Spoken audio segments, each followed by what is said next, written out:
Montreal stormed back, controlled the ice, and looked ready to close it out. But the game did not end the way the fans expected. A key save, a sudden swing, and a collapse that cut through all the momentum they built. Something inside this team broke open at the exact wrong second, and the fallout is not small. The Canadiens entered the matchup trying to stop a growing slide. They had dropped several straight games and needed a stabilizing performance. The Blue Jackets struck first when Zach Werenski scored from the edge of the left circle. This gave Columbus the early edge and forced Montreal to chase once again. The Canadiens answered when Oliver Kapanen scored off a setup from Mike Matheson and Ivan Demidov. The score returned to even and restored some energy to the Montreal bench. Columbus did not back off. Adam Fantilli scored next, putting the Blue Jackets back in front. Later, Dmitry Voronkov added a power play goal after a pass from Werenski with support from Kirill Marchenko. This gave Columbus a 3-1 advantage. Montreal faced a familiar pattern, falling behind and having to fight their way back into the game. Depth was strained with more than $20 million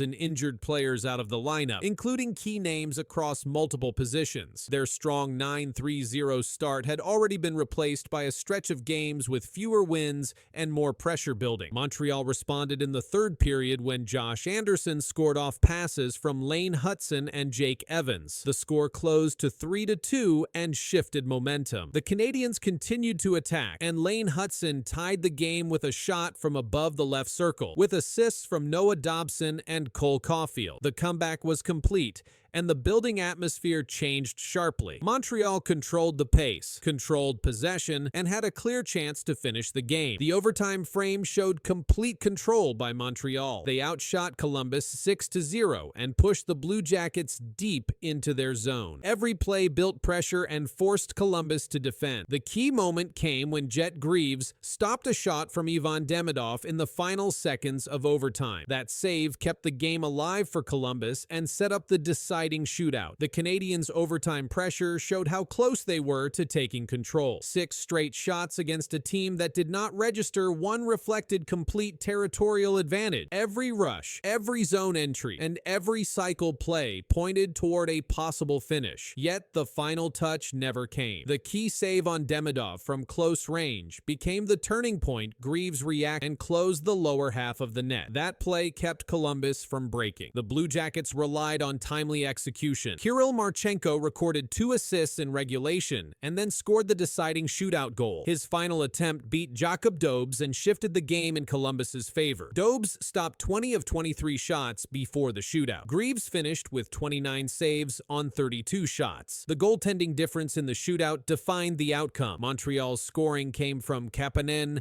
Anderson, and Hutson. The assist list included Matheson, Demidov, Hutson, Evans, Dobson, and Caufield. Each play was built off controlled entries or set passes from the wall. The comeback required precision, and Montreal executed those sequences cleanly. The tie goal by Hutson came from above the left circle after sustained pressure. The shot traveled through a lane opened by movement at the net front. The injury list remained a factor. More than $20 million of roster value was unavailable. The most recent team preview outlined that Montreal had shifted from a strong early season start to a stretch with fewer wins. The effect of missing key players impacted deployment, matchups, and total ice distribution. Montreal's losing streak widened. The team now faced 4 straight losses. The next contest listed for the Canadiens was a home game against Washington. Staff noted the need to correct defensive issues and capitalize on chances during crucial moments. The overtime dominance, the failed finish, and the shootout result place new focus on execution under pressure as they prepare for the next matchup. Do we get it perfect? Not necessarily, because sometimes you want matchup, you want the right flow for your players as well. So sometimes you're caught in between and you try to make a quick decision on the spot, and you're going to make mistakes at times. The Canadiens just made a move that no one expected. Their goalie rotation is not just a strategy anymore. It's a full-on shakeup. A rookie just stepped over the veteran, and it's changing how the team plays. This isn't a small decision. This is the kind of move that turns heads and flips locker rooms. Here's exactly what just happened. The Canadiens started the season with 2 main goalies, Sam Montembeault and Jacob Dobes. Montembeault was the older one, the trusted name. He played for the Canadiens before. Most people thought he would play the biggest games this season. But something different happened. Dobes, who is younger and new to the NHL, started playing. And he played well. Very well. In fact, his record was perfect. 6 wins, 0 losses. His goals against average was 1.97. His save percentage was .930. That means he was stopping almost every shot he faced. Coaches and fans started noticing fast. Montreal was winning games with Dobes in net. The team looked fast, sharp, and confident. But still, Coach Martin St. Louis said Montembeault was his number 1. He said that on record. He told reporters Montembeault was still their lead goalie, but actions on the ice started to show something else. One night, Montembeault started against the Flyers. Then reports came out saying Dobes would start against the Devils. This rotation wasn't just a one-time switch. It started looking like a pattern. Sports Illustrated wrote that the Canadiens need to make the right choice in goal, and the right choice, they said, was Dobes. They pointed out how good his numbers are and how much confidence the team shows when he plays. The Canadiens' full team record was 10 wins, 3 losses, and 2 overtime losses. Out of those 10 wins, 6 came with Dobes in goal. That's a clear signal, and fans saw it too. Social media lit up with talks about the shift in net. Now, the Canadiens have a big question. Who is the real number 1 goalie? Montembeault may still have the coach's trust, but Dobes has the wins, the stats, and the pressure is building to keep him in net. The goalie change doesn't just affect one player, it affects the whole team. When a new goalie starts, the defense changes. Players have to learn how he moves, how he talks, and what kind of shots he handles best. The Canadiens now need to adjust quickly, because this change isn't small. It's a big moment for the season. Dobes has made it clear on the ice. He's calm, quick, and confident. He makes big saves look easy. Players in front of him feel that. When the goalie plays strong, the whole team plays better. That's what's been happening. Montembeault, on the other hand, is not playing badly. He's just not standing out the way Dobes is. Some fans say it's not fair, that Montembeault didn't lose his spot, Dobes just stole it. But in hockey, it's not always about being fair. It's about results. And right now, Dobes is delivering. This kind of goalie change doesn't happen often. Usually, teams stick with one starter. But Montreal is different this year. They have a young goalie who's winning games and a veteran who's trying to hold his ground. The coach now has a choice to make, and it's not easy. According to reports, the team plans to start Dobes again soon. That means the rotation may continue. 1 game for Montembeault, 1 for Dobes. But if Dobes keeps winning, the team may stop rotating. They may just ride the hot hand. Sports Illustrated said, "The Canadiens are pushing forward. That choice is giving more starts and trust to Jakub Dobes over Sam Montembeault." That statement shows how big this decision is. It's not just about one game. It's about who leads the team the rest of the season. The Canadiens are doing well. They're in a strong spot in the standings. But big games are coming, and playoff spots are not given. They're earned. The goalie they choose now could be the difference between winning or losing later. For now, Dobes has made his case. The numbers speak for themselves, and the Canadiens just did the unthinkable. They flipped the net and gave the job to the rookie. That would be Caufield. So we saw on Tuesday, he scores the overtime winner. Here, he does one better. We'll get to the tying goal in just a second, but this overtime winner, this is the 10th OT winner of his career. This is just his 5th full season with the Montreal Canadiens, and he's already tied the franchise record in that department. Caufield just made Montreal Canadiens history, something no other player has done in over 100 years. He broke a major record, led the league in goals for the month, and walked away with a trophy. But barely anyone talked about it. No headline takeover, no breaking news banner. Just another quiet page added to hockey history by one of the NHL's youngest stars. Big hit, puck loose. Arceau desperately trying to get possession. With 6 seconds, here they come again. Down low, 2-on-1. Ahead, score! Caufield did it.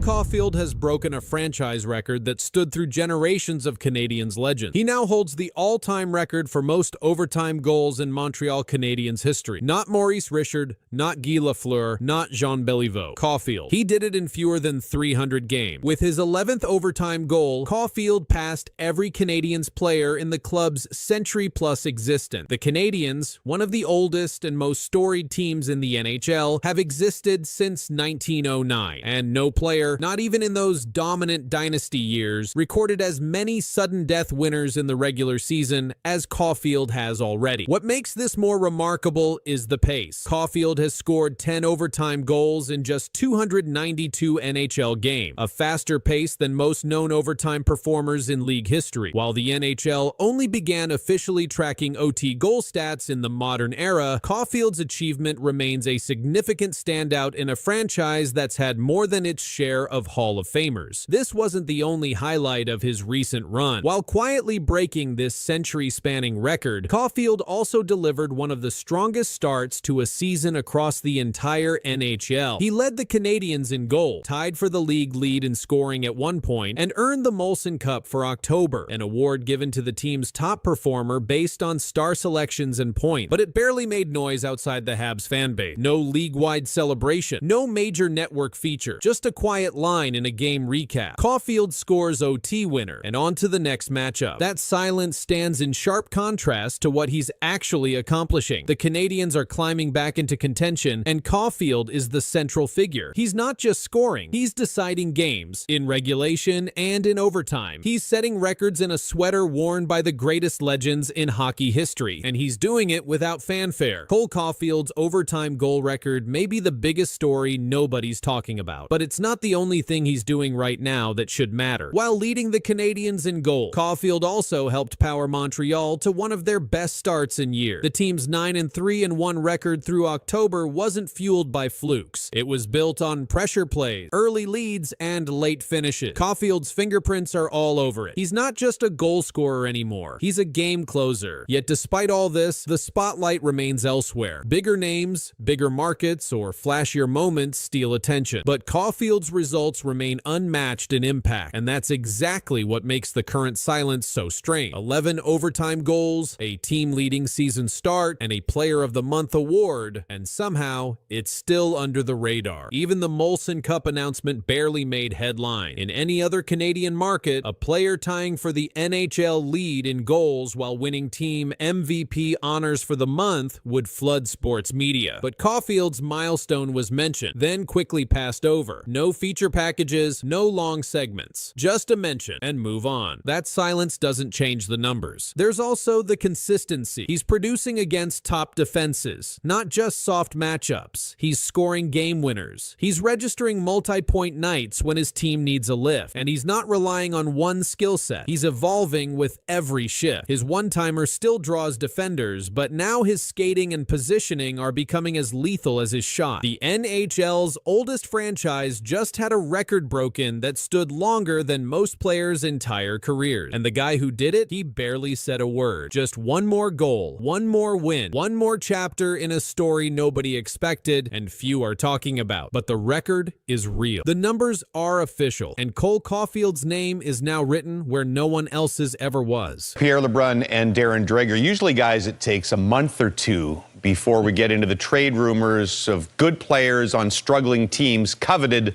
by other teams, but we're well underway already with Nazem Kadri and the Calgary Flames. Something big is happening between Montreal and Calgary. As the Flames spiral down the standings, a shocking name has quietly shaken the trade market. Behind the scenes, whispers of a potential move to the Canadiens are growing louder. But what's really happening right now has insiders stunned, because Montreal may be closer to landing a star center than anyone expected. First thing I'd tell you is the Habs, O-Dog, my understanding is, listen, they've gone through the entire league in their preparations internally and have a list of what centers could potentially pop up between now and next season, and obviously ahead of the March 6th trade deadline this year. You name a name and it's come up internally with the Montreal Canadiens. And yes, Nazem Kadri is one of those names.